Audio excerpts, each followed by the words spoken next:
അതെ, എന്റെ ജീവിതത്തിൽ എനിക്ക് ഏറ്റവും ആശ്വാസം പകർന്നതും എനിക്ക് ഏറ്റവും പ്രിയമായ ഒരു ബൈബിൾ വാക്യമുണ്ട്.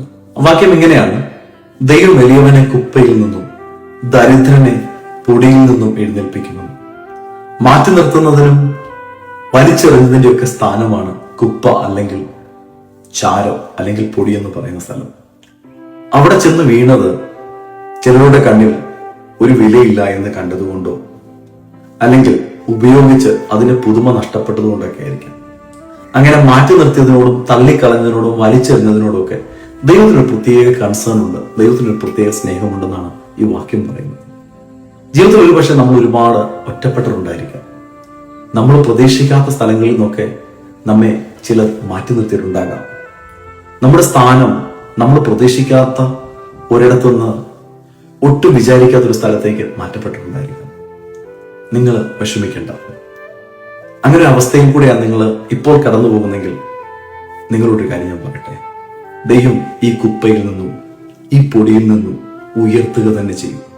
ദൈവം ഉയർത്തുമ്പോൾ ആരെക്കാളും മുകളിലായിരിക്കും നമ്മുടെ സ്ഥാനം. ദൈവം നമ്മെ ഉയർത്തും. ഇന്നത്തെ അവസ്ഥകൾ കണ്ട് വേദനിക്കുന്നുണ്ടെങ്കിൽ നാളത്തെ ഒരു അവസ്ഥയെ ഓർത്ത് ഒന്നും സന്തോഷിക്കുക. കാരണം ദൈവം നിങ്ങളെ കാണുന്നുണ്ട്. എന്തോ മാറ്റി നിർത്തിയതിനോടും തള്ളിക്കളഞ്ഞതിനോടൊക്കെ ദൈവത്തിനൊരു പ്രത്യേക ഇഷ്ടമുണ്ട്, ദൈവത്തിനൊരു പ്രത്യേക കരുതലുണ്ട്. ആ ദൈവം നമ്മെക്കുറിച്ച് കൺസേൺ ഉള്ള ദൈവമാണ്. ആ ദൈവം നമ്മുടെ സാഹചര്യങ്ങളെ മാറ്റുക തന്നെ ചെയ്യും.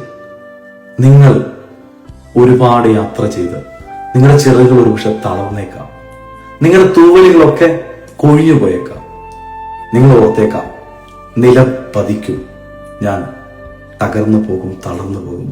വിഷമിക്കേണ്ട. നിങ്ങൾക്ക് ചെന്നിരിക്കാൻ ഒരു മനോഹരമായ ചില്ല ഈശ്വരൻ കരുതിയിട്ടുണ്ട്. ചിറകുകളൊക്കെ തളർന്നാലും തൂവലുകളൊക്കെ കൊഴിഞ്ഞു പോയാലും ചെന്നിരിക്കാൻ ഒരു ചില്ല ഈശ്വരൻ നമുക്കായി കരുതിയിട്ടുണ്ട്. അവിടേക്ക് നാം ചെന്നെത്തുക തന്നെ ചെയ്യും. അവിടെ എത്തുമ്പോൾ നമ്മുടെ അവസ്ഥകൾക്കൊക്കെ മാറ്റം വരും.